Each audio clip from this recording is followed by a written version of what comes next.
Escuela de Desarrollo Cristiano de Canadá. Introducción a las Epístolas Paulinas, con el pastor y profesor César Ortiz. Contextualizando las Epístolas Paulinas con la Iglesia de hoy. Su profesor César Ortiz les da la bienvenida. De nuevo aquí pues para llevarles a ustedes otra lección con Efesios, la carta a los Efesios, una carta muy bonita, una carta que le trae a uno cierta expectativa de importancia para la vida personal y ministerial también. Bueno, muchas gracias por su atención y comenzaremos diciendo acerca de esta carta. Si usted se siente desalentado o se pregunta si Dios se interesa por usted o si vale la pena vivir una vida cristiana, lea Efesios, estudie Efesios.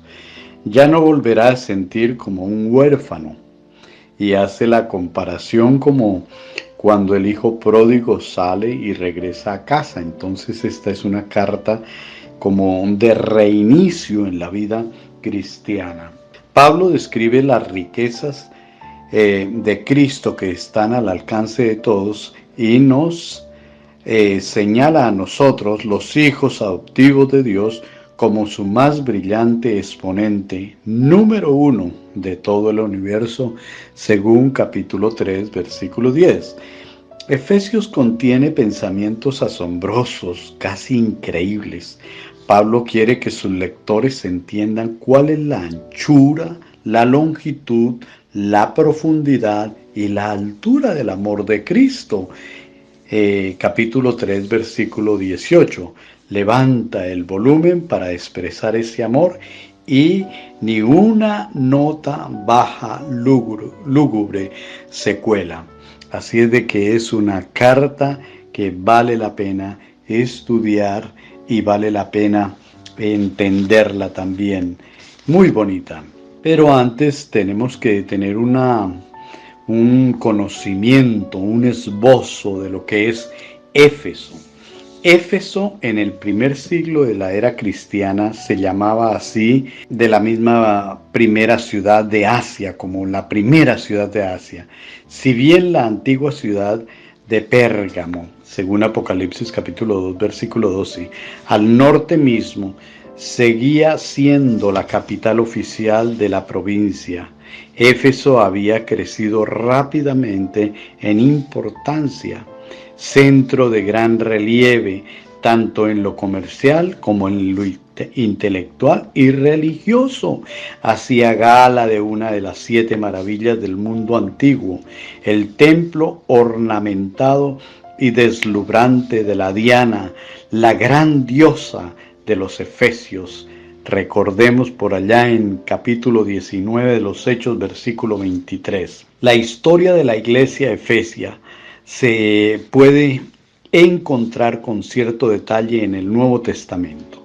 Primero, Pablo inició y consolidó la obra en Hechos capítulo 19 y 20, habiendo enseñado el apóstol por más de 2 años en la ciudad. Estaba bien consolidada en la fe. Segundo, la carta a los Efesios refleja la capacidad espiritual de esta iglesia.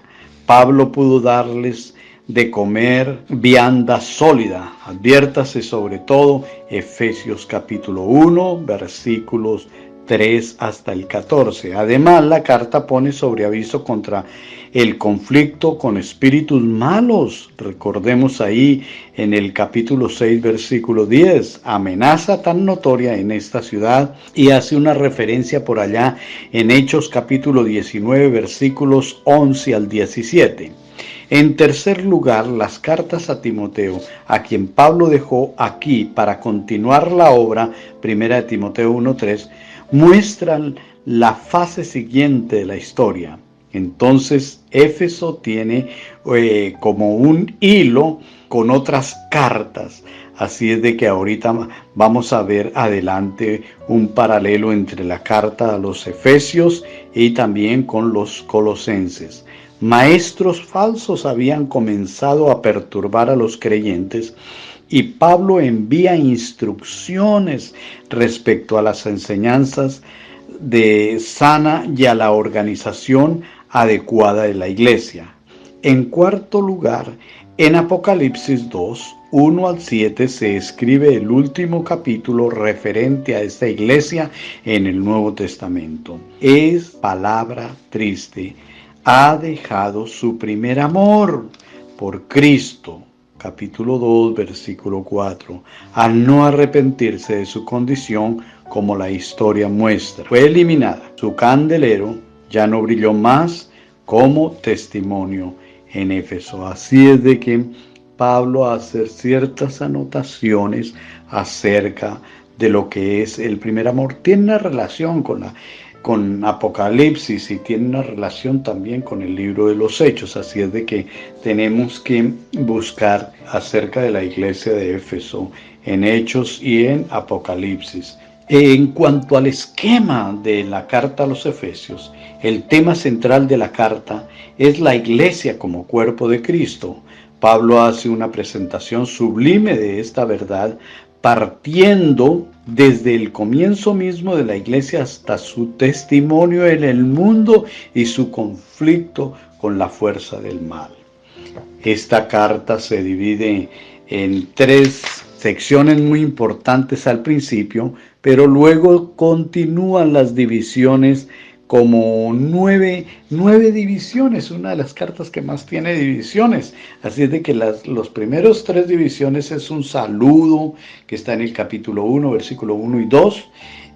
Segundo punto es la iglesia de división. En el esquema central de la carta es que en el segundo punto encontramos la iglesia en el propósito de Dios, capítulo 1, versículos 3 al 14. En tercer división, la iglesia y el poder de Dios, capítulo 1, versículos 15 hasta el capítulo 2, versículo 10. Entonces esto es una parte, pero las otras partes que van 4, 5, 6, 7, 8 y 9 son otras divisiones como la iglesia como familia de Dios, capítulo 2, versículo 11 al 22, la iglesia como revelación de Dios, capítulo 3, versículo 1 al 13, la iglesia como plenitud de Dios, capítulo 3, versículos 14 al 21. La iglesia y las normas de Dios, capítulo 4, versículo 1 al capítulo 6, versículo 9. La iglesia y la armadura de Dios, el capítulo 6, versículos 10 al 20. Y luego ya hace una conclusión de esto. Así es de que las 3 primeras divisiones hacen un énfasis muy diferente de lo que es la iglesia en sí como familia, como revelación de Dios, como plenitud de Dios, como normas de Dios, como armadura de Dios para la iglesia. Ahora, vamos a ver qué es el propósito y el contenido. La carta va dirigida a los santos y fieles, 2 descripciones del creyente. Una subraya su posición en Cristo y la otra su naturaleza ante Dios. En la primera parte de la carta, es decir, en el capítulo 1, versículos 3 al 14, Pablo describe en forma concisa el origen de la iglesia, en su aspecto universal, en el propósito de Dios.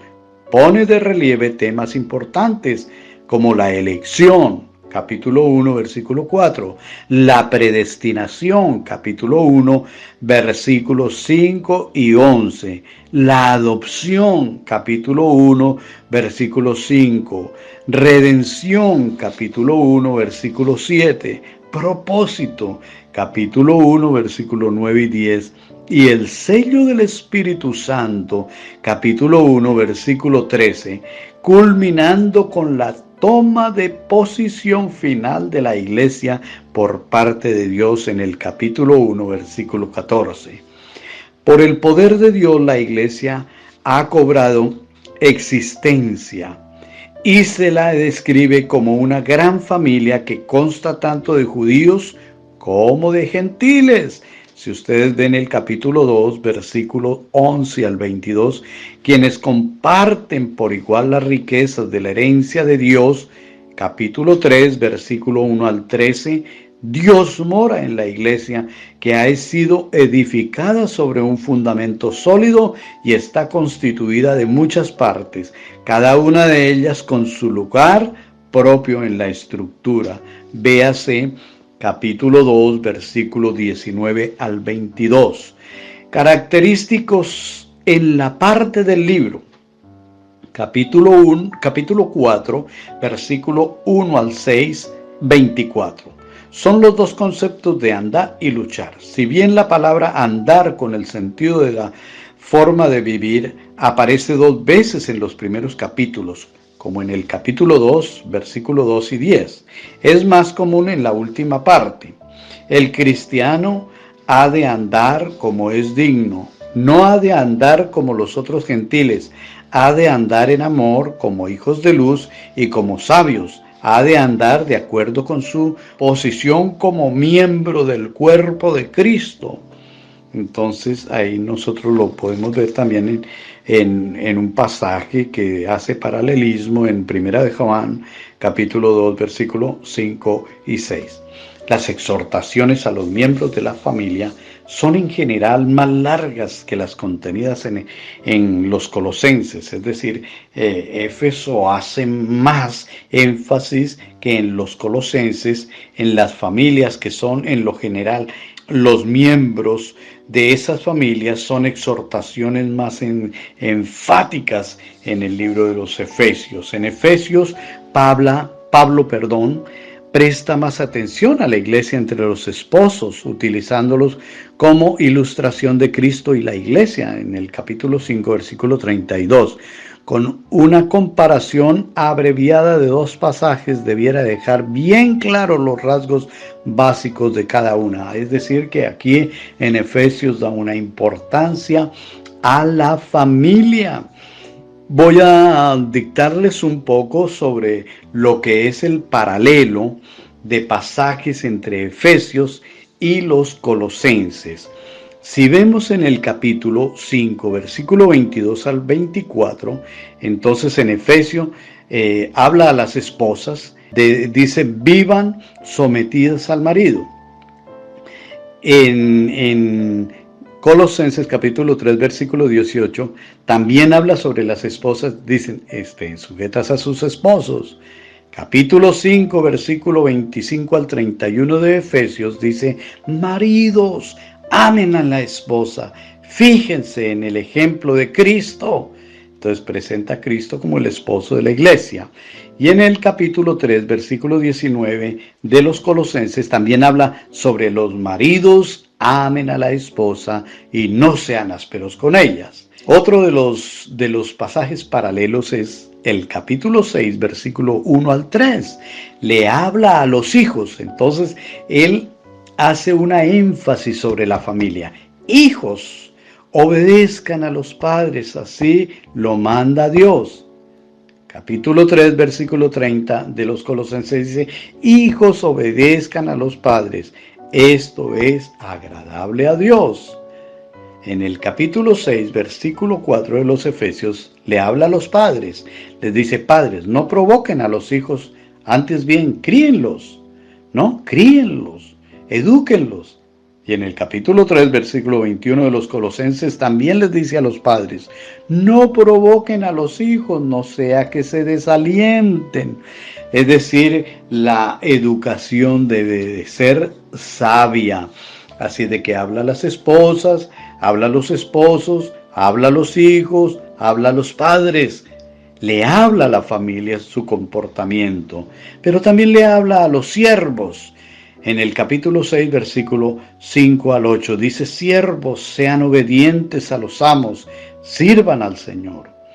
Y en el capítulo 3, versículo 22 al 25 en Colosenses, dice, siervos, sean obedientes a sus amos, trabajen de corazón como para el Señor, ¿no? Ese pasaje es tremendo, que todo lo que se haga sea como para el Señor y no como para los hombres, sabiendo de que el Señor recibiremos su recompensa.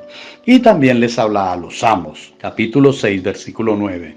Sirvan al Señor, no amenacen. Tienen un amo en el cielo, entonces hace la comparación.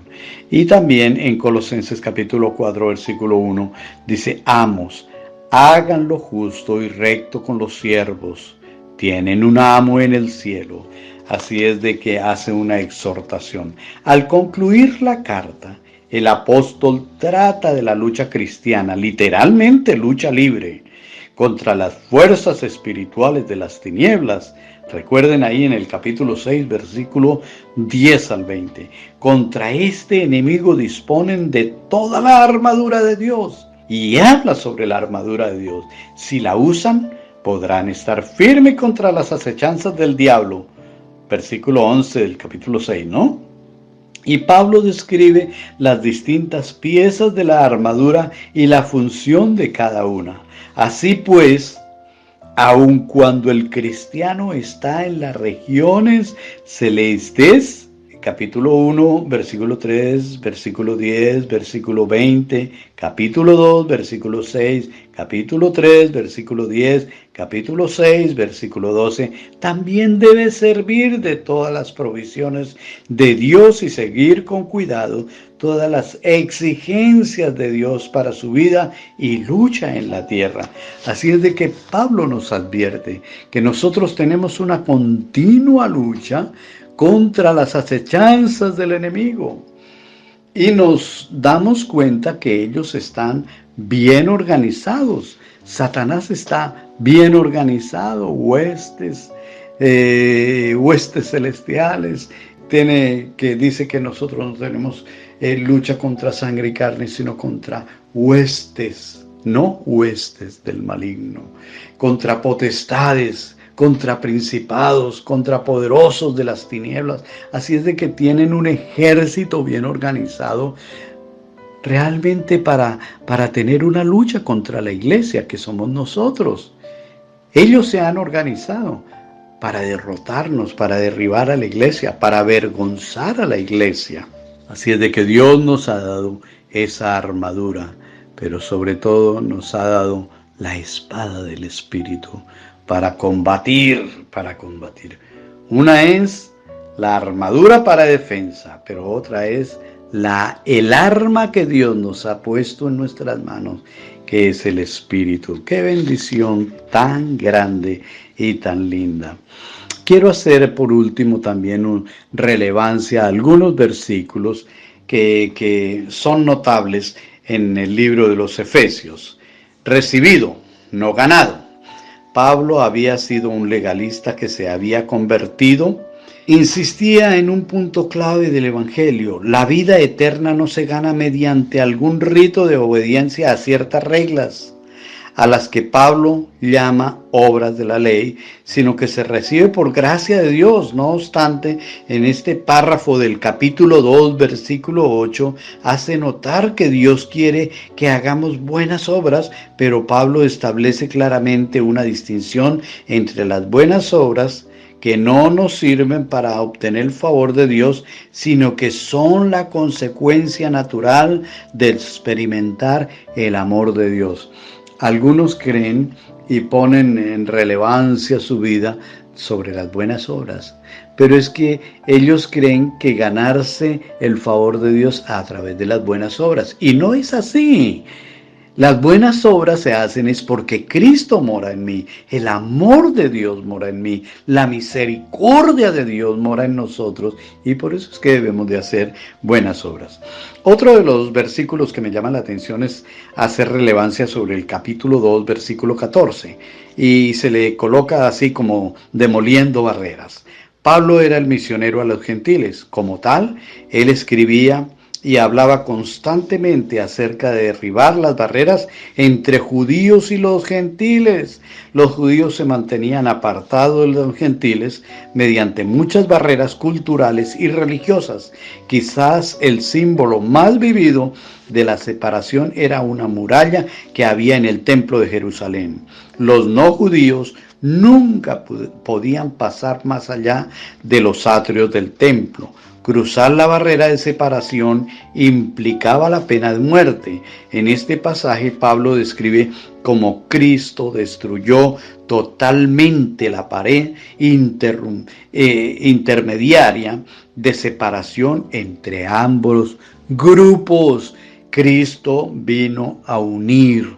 Cristo vino a romper culturas, Cristo vino a romper niveles sociales, Cristo vino a romper niveles intelectuales. En Cristo somos uno y Él vino a ser de todos uno, judíos y gentiles, griegos y no griegos. No importa, Cristo vino por el mundo. Capítulo 3, versículo 16 dice así: para que os dé, conforme a las riquezas de su gloria, el ser fortalecidos con el poder en el hombre interior por su espíritu. Las oraciones de Pablo a veces nos permiten vislumbrar cuál era la situación local. Esta oración en los versículos 14 al 21 y la del capítulo 1, versículos 15 al 23, indican que la iglesia de Éfeso tenía buenas bases. En esta carta, Pablo no se ocupa de ningún problema urgente. En vez de ellos, él trata de elevar la mira de los jóvenes cristianos que todavía no han alcanzado a captar el alcance del amor y la gracia de Dios.